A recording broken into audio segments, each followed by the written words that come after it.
Welcome to Black Women Link Up, the #1 podcast in Ohio where we bring the real back to Black sisterhood. Now today we do have special guests featuring some people that you may have seen around Columbus, nightlife, and we're going to get real deep into the conversation for you to get to know them better. Welcome guys. Welcome, Brenda! It's so good to have y'all on! Thanks for having me, guys!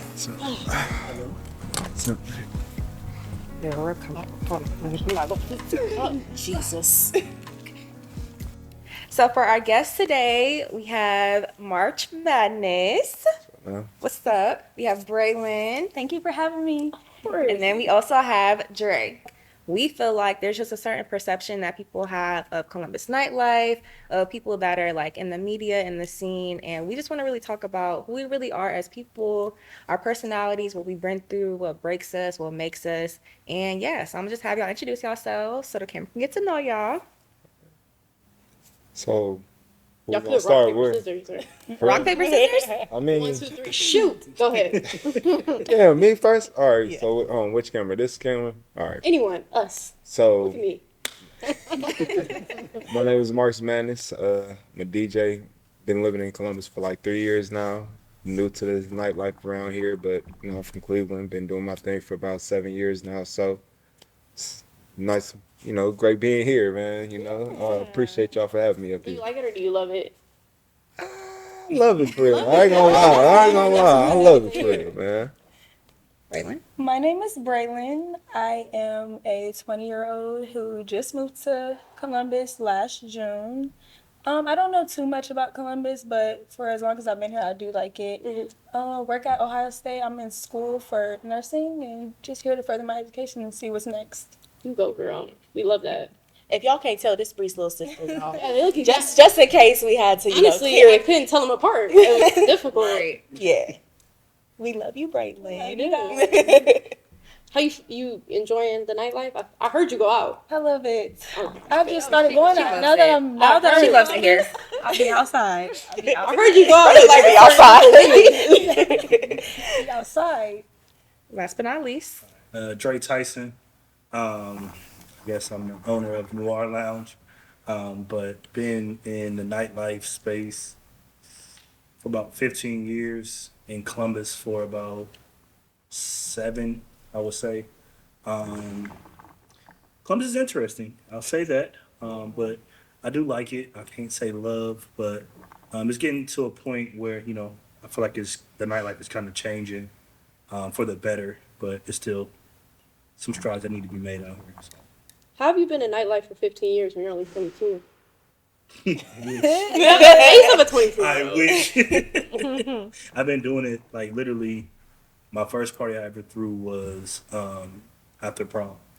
So like Oh. instead of how you can go to like the school event, Yeah. we did it ourselves and just do our own party. And that was like the first time I was like, You had a taste and you couldn't get enough. "There's some money in this." So, Absolutely. so that's what you wanted to do?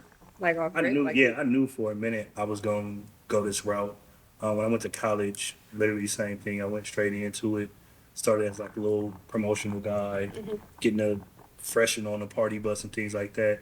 Then as I got older, I started. Oh. As I got older, That's worth it though. Those buses is like where it's at. Hey, wow, it's yeah. real. Are you bus my No. freshman year? Yeah. No, that was legit back then. I don't even know if they do them nowadays. But Some places, yeah. Is that that? You was on the party bus like 2 years ago?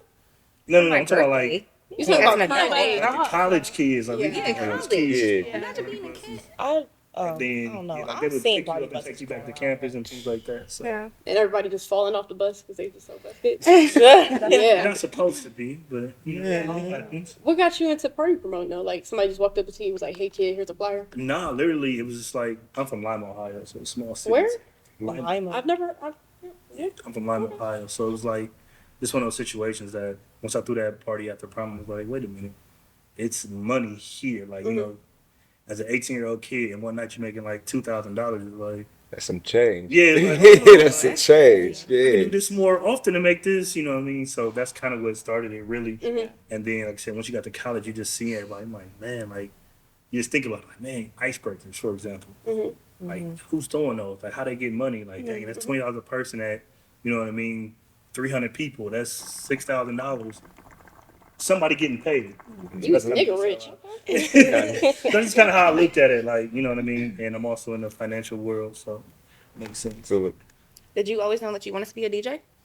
so hell no, actually. Like real, like to be honest. So it kind of damn near the same way like Dre. Like I really started like doing like kickbacks and shit during like my senior year of like going into college. So that summer when I actually got to college, I was just like, all right, let's see who I could like really mess with, vibe with. So I started going to the parties, and honestly, I just felt like I went to Wright State in Dayton, so that shit was not a vibe at all. For real. The party scene was like it was none. Is that a white And school or black school? man, it's a PWI. It's a PWI. But it's definitely some niggas in there for shit show.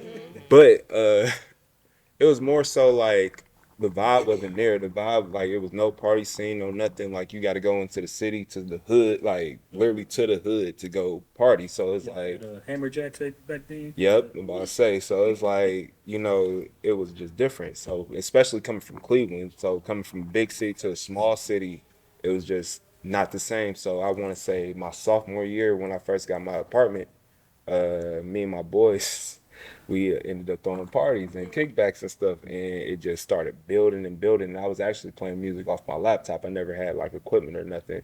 I was just picking the songs, just having a good time. And my boy, he actually produced. He was like, bro, you could really make some change doing this. And I was like, for real? Like, I ain't never knew. Like, I never knew. Like, I knew about DJs and stuff like that from going to parties, but I didn't know, like, the money aspect and, like, how much you could really make. So, one day I just said, let me go ahead and go to Guitar Center, grab some, like, a little song, got my little laptop, and from there it went off. So, what advice for the both of you guys? What advice would y'all give to someone who is starting off in nightlife? You want to go first? How do you even get into nightlife? Yes. That's the real question. I really want to hear his. I want to hear his part because he on a different level. I mean, it really, to me, it's just basically, like I said, the money I seen, I was like, man, like, you can really make some money doing this. But also, I always kind of had a personality and, I wouldn't say aura, but an aura that, like, people gravitate towards me. And I swear, I do not understand why, how. I'd be like, literally be at the airport, somebody just start randomly talking to you. Like, It's that why are you anointing. talking to me? Like, I don't want to be bothered, but still, like, I'm gonna talk to you. So just one of those situations that I seen that I'm like, man, like, okay, I know college you're gonna party anyway, so why not make money while you party? Yeah. So then once I got to that understanding, it was like, okay, like, you can really make some money. I just started to think like, all right, when I started doing things outside of that, I'm like, man, I'm about to go real numbers here. So I'm bringing like 300 people to a club. The club is I'm getting the door. So, okay, let's say it's $10 a person. So that's $3,000. But the club is getting the bar. The bar is making bottle service. The bar is making, whatever else they have as far as the drinks. And then, so they pat me on the back and tell me go home. Appreciate you. See you next month. I'm like, man, like, if I can get into where they at, and I can get, $10,000, $15,000 in that 4 hour time frame, I'm just trying to think about like, man, that would be so much easier. And then also I wanted a space, like how I think about it is I wanted a space where creatives can come and not get charged a crazy amount. Because that's kind of what it was with us coming up. It was like, oh yeah, you can rent out that venue, but it's gonna cost you $2,500 up front before you even get money. Yeah. Right. And now it's like, as a college student or as a young professional, you know what I'm saying, like $2,500, you're like, you can make it back, but might make an extra $1,000, but that bar just got my $2,500 plus another $10,000 I just gave them. So they made $13,000 compared to my $2,000. Right. So that was the thing that I didn't appreciate. I'm like, I gotta figure this out myself and try to put a way I can get creatives into my space. So that's why a lot of people come to me. It depends on what it is. I'm usually doing like a bar guarantee or, so maybe not charging an overhead because I'm like, I want you to have your events. That's how we thrive in a community is us creatives coming together, having these events, being able to like not feel pressured to make your money back. Because also the other thing, I'm a little long-winded. The other thing that I hate is for example, if I throw a party and someone would come up to me and be like, "Let me get in for free," that's my money. So if my party flop, you're not gonna be like, "Hey, bro, here go 20, bro." Right. You know what I'm saying? You get them next time. Yeah. Nah, you gonna just leave and go home, and then I'm gonna have to sit there and be like, "Dang, I just lost out on $2,000." Like, I don't know how to pay my rent. I don't know how to, you know what I mean? Right. So that's one thing I can say about our people that, I really wish they could start understanding. Like when people get in these creative spaces, they're using their own money. So quit asking for a discount or whatever else, because it's like you're not really benefiting them the way you think you are. So it sounds like the piece of advice you give to somebody starting a nightlife is to like pay your dues and start where you can, Yeah. and then also like be able to handle your business. Like there's hope that you may not make a lot of money now, but there is a point where The you biggest thing will. I'll say is do it. Just Like do that's it. that's people's problem. I feel like they think too much on, oh, this got to be right, this got to be right. It's never gonna be right. Yeah. It's never gonna be a right time. So just do it. You're gonna fail. You're gonna scrape your knee. You're gonna lose some money. You're gonna take some L's. Even if your first event is the biggest party you ever threw in your life, that might be the biggest event you ever throw. You may not throw nothing like that ever again. And you just gotta be willing to accept that that's fate. It is what it is. So, Yep. Yeah. but back to you and your DJ. So For the DJs. Yeah. I What would you mean, give so them? What advice? it's a little bit different for me because for me it was just like kind of piggybacking on what you said, just do it. Like really, like for me moving here, Lauren, you know me from Cleveland, but like in Wright State and stuff, but like I literally lived in South Carolina for 9 months, then moved up here. Okay. So once I got up here, it was like, yeah, I know people that's in the nightlife and stuff, got DJ'd up here and stuff like that. But it was like, shoot, where at? Like, where can I really make my money at, and what can I do to like support everything that I got going on? So it just took me to be like, well, shoot, I'm about to just pop out. Let me talk to a manager. Let me talk to a bar. Like, literally try to make connections. Started having people see my face. Ask like, y'all need a DJ? What's the opportunity? Like, and then when you get the opportunity, like, you really gotta Lock in. really lock in and take that. I'm gonna jump in right there because that's one thing I can say. Being in this position now, one thing that I hate is when people don't at least come to the lounge. You never even seen a lounge, but you're DMing, you're trying to DJ. Yep. You don't even know what the vibe is. You don't even know. Like, come meet some people. Come talk to some people first, and make sure this fit is for you rather than just DMing a page and oh man, it looks lit. I'm trying to DJ, and I'm like, who are you?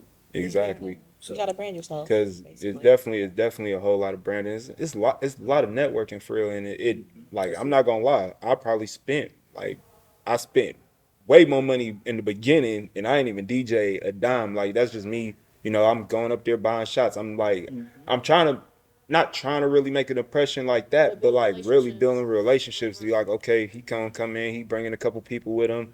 They're buying shots. They having making sure everybody else having fun and everything like that. So why won't I bring this person or give this person a shot? Mm-hmm. that, sense. and then I'm sorry as well. No, go ahead. As,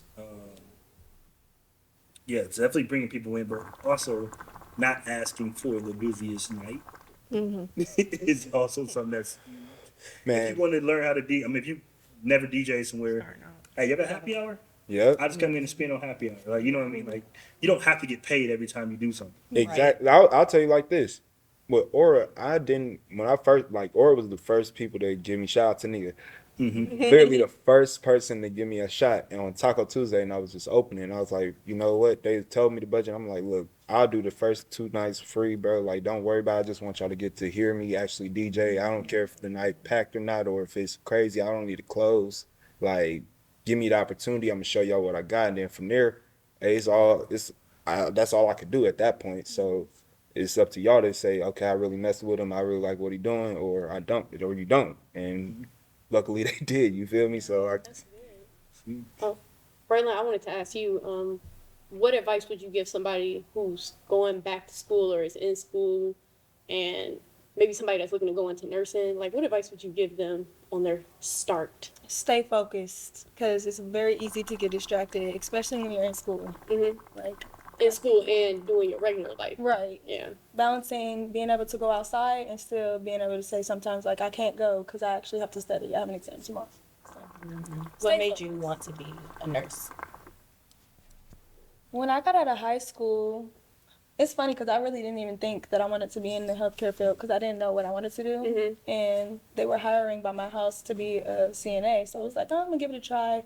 And then I got in there and I just noticed like my patients. I really love the people I work with. I love caring for people. I love, being able to know that I can make a difference to somebody who's possibly sick or hurting or just in there for whatever reason. You know what? Y'all talked about the money.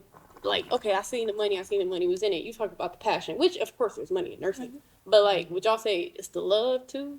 All right, and that's actually what I wanted to get back to, actually, because Yeah, it man, was. come full Yeah, circle. because at the end of the day, like, for me, I never thought, like, music or anything was going to be, like, the passion or, like, where I was going to go with. Like, it wasn't like, oh, I'm about to be a rapper when I was growing up. Like, you feel me? I'm just about It to just you lit. got No, you got a book of 12 bars? I do actually. If you Yeah, I need, knew it. If you need a nigga to ghostwrite, I got you. Look, but he could do our intro. But no, okay, go ahead. But it was more so like for the reason why I'm playing them certain songs. Yeah. I ain't gonna say it on camera, but y'all know We- exactly. So that's really what it is. Like, Sorry to tell you. It's okay. Our audience is grown. Right. Whoa! God, Jesus. I'm so weak. And you know what's crazy? To bring that up, like somebody probably met their fiance. Right. that's really it, and that's While it. playing that certain song, and it's like people make honest, full circle memories out of All that. the time I was thinking about.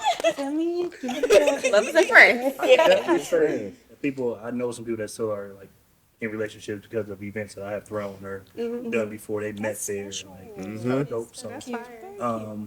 but the passion play is definitely it. Like, I just like people to come out and have a good time. That's always been my goal. And I feel like Columbus was always missing something. I'm a traveler, so like Houston, Atlanta, go to those places, like man, like you just see black people just everywhere out kicking. Like man, like, why don't we have that? And then, like you said, it was always we try to book a venue, and it's some crazy number that they throw out to you. Like, how I'm supposed to make money? Like y'all about to eat, and I'm just about to just be sitting here. So what I did before I started really in Columbus was I would have people come to my house. I'd do like a Sunday fun day. Okay. And I would cook and just have friends and people come over, and it kept getting bigger and bigger and bigger. And then I was just like, okay, cool. I got some people in Columbus that rock with me. So the first party I think I did was the Pajama Jam. That got crazy. But it was at an Airbnb. It was a good time, you know what I'm saying? All good vibes there. And then we just kind of built off of that and just kept going. And then I threw a brunch that, like Columbus had brunch, but it wasn't the kind of brunch that I was used to when you go to Atlanta or Houston. You're like, man, like they kicking it at 2:00 in the afternoon. Free mimosa, open bar mimosas. Like, so I did that, and I'm like, okay, it's something here. We just gotta tap into it. So literally just started to work on it around COVID time. So I had my business plan, I think, like in 2 years maybe before I actually put it to use. But once we got rolling, You never stopped. it was fast. Love and happiness. That's what I've noticed from That's Happiness That's and really love. what it's about. Is making people happy. I know I like making people happy. Like when I got involved with nightlife, I was asking freaking Manny from Living Room, like, hey, let me get a table. I'll bring people out.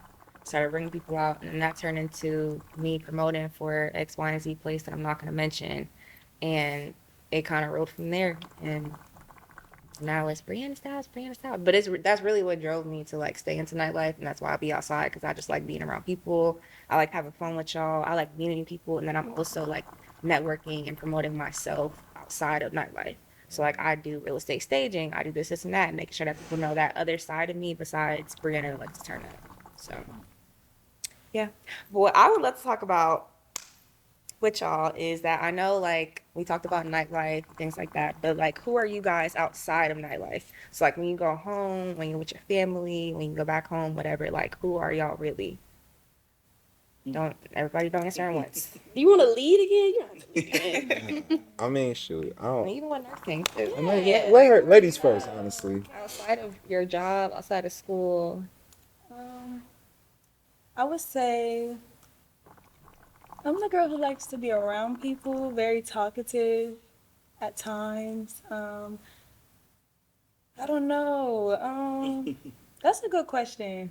That's a good question. You can wait. You can Do take you some feel time to like think you're about still it. trying to figure out who you are? That's Because that's you're what I think 20, it is. so- Yeah, I am very young. I don't know if I mentioned that already, but I am 20, so I'm still kind of trying to figure that out. Yeah, it's supposed to be in the club for real, Like, man.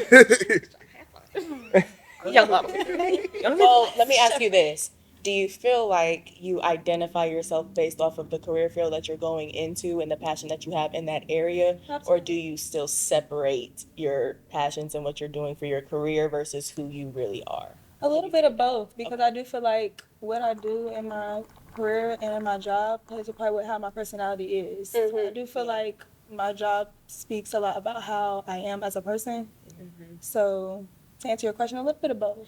That's how I think when you found your passion or something you really, really love is like when what you do and who you are kind of like team up. Because I don't consider what I do currently with who I am, like there's no connection. But like when I get to that point, I'm be like, yeah, like I am that person and they are intertwined. I feel like you were gonna. Yeah, I am. I don't know. I'm kind of different though, because like I guess everybody just expect me to be the life of the party at all times, No way. and I be Like, I be chilling. Like I be in the house. Yeah. Like people really don't understand that, but like I'm in the house most days, and now I usually only go probably out to my space whenever always got friends in town or something. But for the most part, I be at the house relaxing. I do have a other job, a 9 to 5, so I don't have the need to be outside all the time wanting to do things. So I think that kind of gets people confused. That like when you do see me, I'm kicking. Like if I'm out, I'm out. But most times it's either I'm in work mode or I'm at the house relaxing. Like please leave me alone, because people will hit you up all weekend trying to get in, trying to figure out. That's another thing.